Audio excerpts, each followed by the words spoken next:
अब देखो salary, pension के अंदर सैलरीज की बात तो, पेंशन के अंदर एक बड़ी डिबेट जो है वो पहले से चल रही है, और वो क्या है, पेंशन के अंदर बड़ी डिबेट थी ओपीएस एनपीएस, और अभी कल घोषणा हुई यूपीएस। ओपीएस क्या है, एनपीएस क्या है, यूपीएस क्या है। तो पेंशन होती क्या है, सरकारी कर्मचारी कार्य करता है, कार्य काम करने के बाद में एक दिन हर आदमी रिटायर हो जाएगा, तो रिटायर होने के बाद में उसको कुछ बेनिफिट मिले, उसके लिए उसको दी जाती है पेंशन, पेंशन की सुविधा जो है वो दी जाती है। अब पेंशन के अंदर सबसे पहली जो स्कीम थी वो थी ओपीएस। ओपीएस होती है ओल्ड पेंशन स्कीम। देखो ये क्या था old pension scheme. Old pension scheme जो है वो एक डिफाइंड बेनिफिट स्कीम है। डिफाइंड बेनिफिट स्कीम होने का मतलब क्या है कि इसके अंदर सिस्टम ये है कि ये कि जब कर्मचारी रिटायर होगा तब उसकी जो अंतिम सैलरी थी, उसकी जो लास्ट बेसिक सैलरी थी, उस बेसिक सैलरी का आधा उसको पेंशन के रूप में दिया जाएगा। कि अगर व्यक्ति जो है रिटायर हुआ, जैसे मान लो अभी कोई व्यक्ति रिटायर हो जाए 31 अगस्त को या 30 अगस्त को रिटायर हो जाए, क्या है 30 से 31 होता है, 31, हाँ, तो 31 अगस्त को अगर कोई व्यक्ति रिटायर होता है और रिटायर होने पर उसकी सैलरी 50,000 रुपए थी, तो उसको 25,000 रुपए पेंशन सितंबर से मिलनी शुरू हो जाएगी। उसकी अंतिम सैलरी कितनी थी, और अंतिम मतलब बेसिक सैलरी, और उसकी बेसिक सैलरी का आधा उसको क्या मिलेगा, पेंशन के रूप में मिलेगा। और इस पेंशन के अंदर ये जो पेंशन है, अब जैसे जैसे महंगाई बढ़ती जाएगी इस 25,000 रुपए की वैल्यू तो कम होती जाएगी न? तो इसको क्या करते हैं, इसमें साथ साथ में देते हैं डीए, डियरनेस अलाउंस। तो डीए महंगाई का भत्ता जो है वो इनको मिलता जाता है। जो होता है ना अपना सीपीआई, कंज्यूमर प्राइस इंडेक्स, जो लेबर ब्यूरो निकालता है, consumer price index, industrial worker होता है ना आईडब्ल्यू, एक तो ग्रामीण होता है और एक शहरी, शहरी के अंदर होता है इंडस्ट्रियल वर्कर, तो उसके आधार पर कैलकुलेट होता है डीए, और हर 6 महीने के अंदर डीए जो है वो मिलता है, तो डीए आपको मिलता जाएगा, और इसके आधार पर आपकी पेंशन जो है वो महंगाई के आधार पर बढ़ती जाएगी। ठीक है, ऐसा तो काम पर होता है, कौन सी स्कीम में होता है, ओल्ड पेंशन स्कीम के अंदर। और ये स्कीम 2004 से पहले के जो कर्मचारी है उन पर लागू होती है। 2004 से पहले जिन लोगों ने ज्वाइन किया था उन वो किसके अंतर्गत आते हैं, ओल्ड पेंशन स्कीम के अंदर आते हैं, ओपीएस के तहत आते हैं। अब इसमें अच्छी बात क्या है इस ओपीएस के अंदर, अच्छी बात तो यह है कि इसमें कर्मचारी को एक फिक्स पेंशन मिल रही है, डिफाइंड बेनिफिट है, लाभ जो है वो निर्धारित है, पहले से ही पता है कि आपको बेनिफिट कितना मिलेगा, पेंशन का बेनिफिट कितना मिलेगा ये पहले से पता है। लेकिन ये पैसा आएगा कहां से, ये 25,000 रुपए प्लस डी आप दे रहे हो, सरकार दे रही है, तो ये कहां से आएगा ये पैसा, तो ये पैसा जो है वो आता है पूरा कहां से, सरकारी खजाने से। गवर्नमेंट का जो खजाना है उससे इसको पेमेंट किया जाता है। यानी इस पेंशन का जो भार है वो पड़ता है भविष्य की पीढ़ी पर, कि व्यक्ति ने सर्विस तो किसी दूसरी पीढ़ी को दी है और उसकी पेंशन का भार कोई दूसरी पीढ़ी उठा रही है। कि भाई अगर व्यक्ति ने 30 साल सेवा की तो इस पीढ़ी को सेवा दी है, लेकिन पेंशन कहां से आ रही है, इस पीढ़ी का जो नेक्स्ट ये पीढ़ी है, इस पीढ़ी के टैक्स पेयर्स और उन टैक्स पेयर के टैक्स से बना सरकारी खजाना, और उस खजाने से आ रही है आपकी पेंशन। तो इस पेंशन का भार किसके ऊपर पड़ता है, भविष्य की पीढ़ी पर पड़ता है। और जब आप काम कर रहे थे तब आपने पेंशन, ना तो आपने अपनी पेंशन की व्यवस्था की ना सरकार ने पेंशन की व्यवस्था की, इस वजह से पूरा भार किसके ऊपर पड़ गया, सरकारी खजाने में पड़ गया। और तब ये देखा गया कि धीरे धीरे ये पेंशन का भार जो लगातार बढ़ता जा रहा है, और बढ़ते बढ़ते पेंशन का भार कोई समय में इतना हो जाएगा कि फिर सरकार बाकी सब काम करने के लिए सरकार पास पैसे बचेंगे ही नहीं। तो इसलिए ये सोचा गया कि इस पेंशन में होना चाहिए कुछ सुधार, और सुधार करने के लिए एक नई स्कीम ले आए, उसको नाम दिया गया एनपीएस। इसको न्यू पेंशन भी कहते हैं और इसको नेशनल पेंशन स्कीम भी जो है वो कहते हैं। अखबारों में दोनों प्रकार के नाम आते हैं, न्यू पेंशन स्कीम और नेशनल पेंशन स्कीम। अब ये क्या है एनपीएस, ये एक डिफाइंड कंट्रीब्यूशन स्कीम है।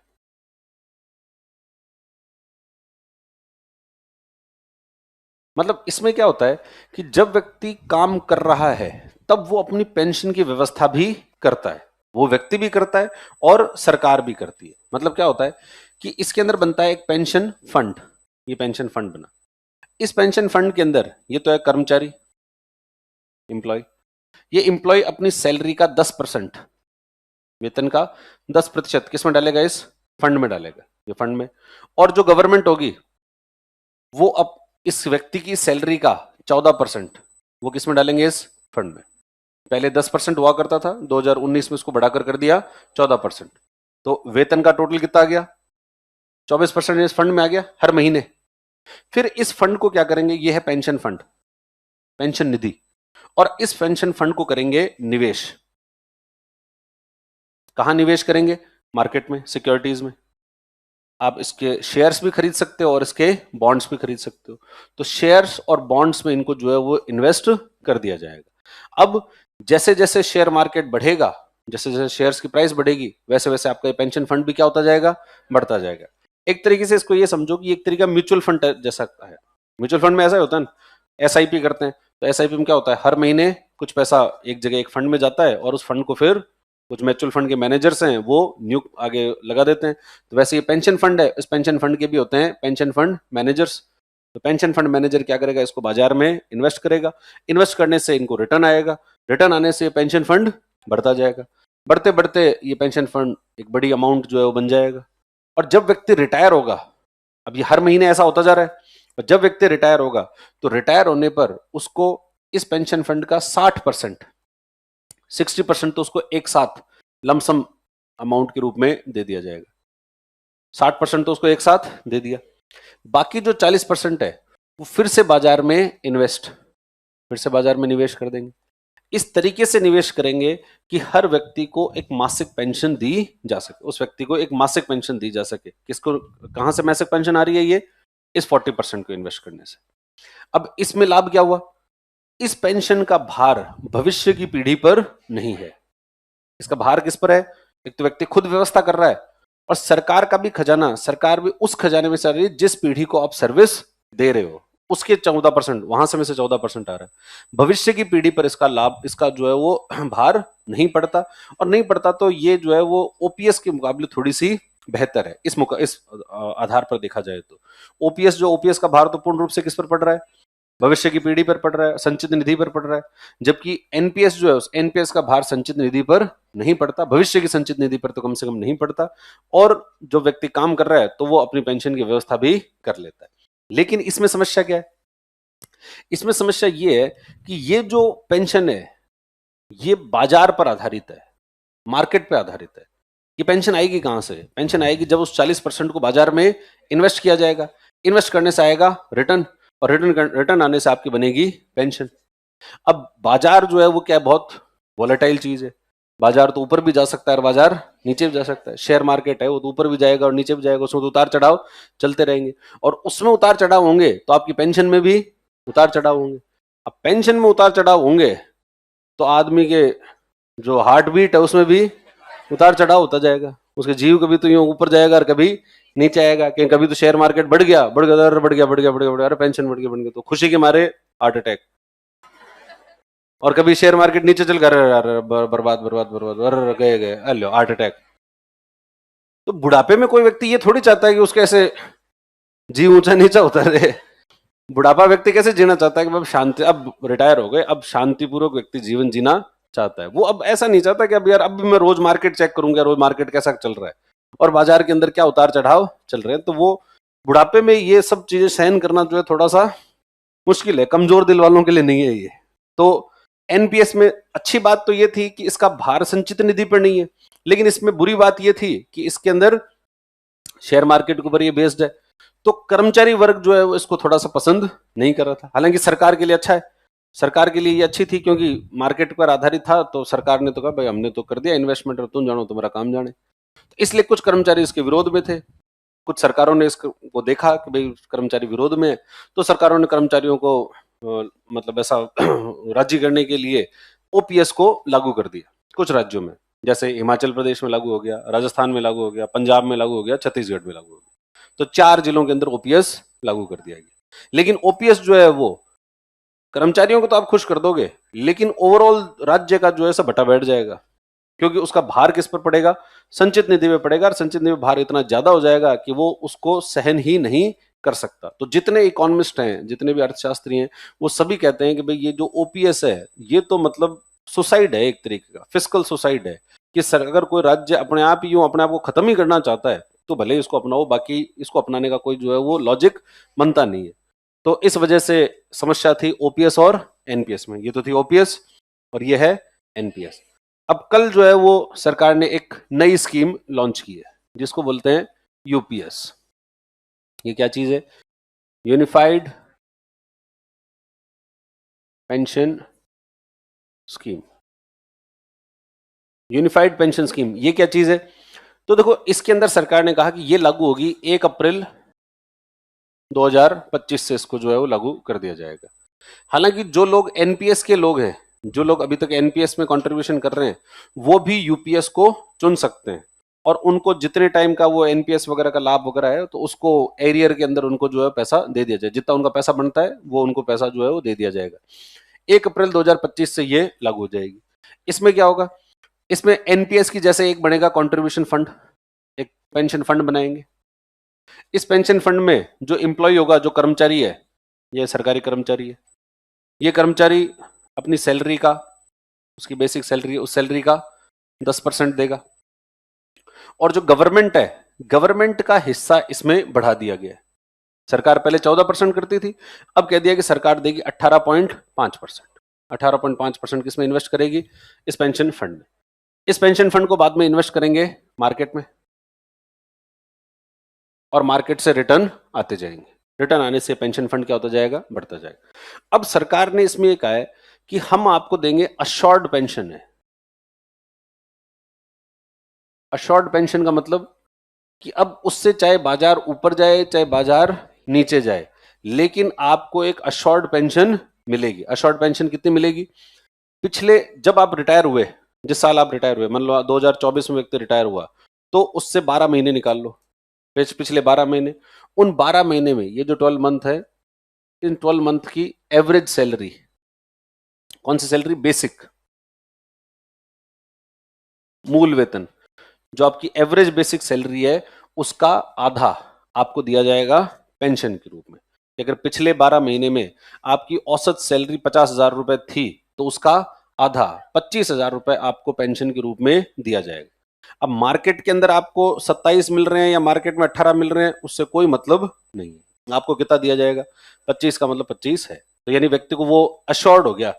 अब उसको ऊपर नीचे नहीं है कि बाजार ऊपर जा रहा है या नीचे जा रहा है, उसको तो मतलब फिक्स है कि हाँ उसको इतना पेंशन जो है पेंशन मिल जाएगी। उसका आधा जो है उसको आधा पेंशन के रूप में दे दिया जाएगा, प्लस उसको डीए या इसको कहा गया डीआर कहा गया, डियरनेस रिलीफ जो होता है महंगाई भत्ता, तो महंगाई भत्ता या महंगाई की राहत जो है वो महंगाई राहत के रूप में उसको महंगाई राहत भी दी जाएगी। एनपीएस में ये भी समस्या थी, ये जो एनपीएस था इसमें डीए वगैरह कुछ नहीं था, यहाँ कोई डीए वगैरह नहीं मिलता था। क्यों नहीं मिलता था डीए?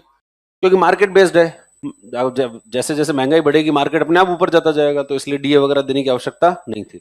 जबकि यहाँ पर यूपीएस में इन्होंने कहा कि हम आपको क्या देंगे? आधा तो दे देंगे पेंशन के रूप में, प्लस साथ साथ में डियरनेस लीव। लेकिन ये बेनिफिट, ये जो आधे वाला बेनिफिट है, ये तभी मिलेगा जब आपने 25 साल की सर्विस पूरी कर ली है। आपकी मिनिमम सर्विस कितनी होनी चाहिए? 25 साल की सर्विस होनी चाहिए। अगर 25 साल से कम सर्विस है तो इसी प्रोपोर्शन में आपको जो थोड़ा थोड़ा कम कर दे जाएंगे। 25 साल में आधा मिल रहा है तो फिर उसके आधार पर जो है वो आधार पर कम होता जाएगा कि वैसे 25-24 साल की सर्विस हुई तो थोड़ा कम हो जाएगा, अगर 20 साल की सर्विस हो तो थोड़ा और कम हो जाएगा। तो इस तरीके से जो प्रोपोर्शनेटली कम करते जाएंगे और उसके आधार पर सैलरी मिलती जाएगी, ये पेंशन मिलती जाएगी। तो ये तो कौन सी है? Assured pension. तो एक तो अश्योर्ड पेंशन है, दूसरा इसके अंदर है फैमिली पेंशन। अगर व्यक्ति की जो पेंशनर है उस पेंशनर की मृत्यु हो जाए, उसकी डेथ हो जाए, तो डेथ होने पर उसका जो इमीडिएट फैमिली मेंबर है, ठीक है, तो इमीडिएट फैमिली मेंबर को 60% of basic salary, basic salary का कितना? 60% उसको पेंशन के रूप में दिया जाएगा, प्लस डियरनेस रिलीफ के आधार पर वो बढ़ती जाएगी। ठीक है, तो उसकी बेसिक सैलरी तो उसका 60% दे देंगे। ये क्या होगी? Family pension. लेकिन जिन लोगों ने 25 साल की सेवा की नहीं, कोई आदमी 10 साल बाद में उसने रेजिग्नेशन दे दिया कि भाई मैं तो अब छोड़ रहा हूँ सर्विस को, 10 साल की सर्विस की है, तो अगर आपकी 10 साल की सर्विस हो गई है तो आपको एक मिनिमम पेंशन, न्यूनतम पेंशन मिलेगी। कितनी न्यूनतम पेंशन मिलेगी? 10,000 रुपए। 10,000 रुपए की न्यूनतम पेंशन जो है दी जाएगी। कब? अगर आपकी जो सर्विस है वो कितनी हुई है? 10 साल। अगर 10 साल सर्विस है तो आपको इतनी मिलेगी। 10 से जैसे जैसे ऊपर हुई है वैसे वैसे पेंशन बढ़ती जाएगी, और 25 हो गई तो बेसिक सैलरी का आधा पेंशन के रूप में जो है वो हो जाएगा। तो एक तो हो गई अशोर्ड पेंशन, दूसरी हो गई फैमिली पेंशन, और तीसरी हो गई मिनिमम पेंशन। ठीक है, और चौथा इसमें किसका लाभ है? DNS relief. चौथी बात ये। साथ साथ में जैसे अब इसमें देखें अपन, इधर तो एक चीज ये भी तो मिल रही थी, यहां पेंशन के अलावा ये 60% भी तो पैसा मिल रहा था, तो अब ये तो कम हो गया ना उधर। तो सरकार ने कहा कि जो कर्मचारी है उन कर्मचारियों को उनकी जो बेसिक सैलरी है, बेसिक सैलरी प्लस जो डीए है, इसका 1/10 प्रति 6 महीने के लिए आपको लमसम अमाउंट के रूप में दिया जाएगा।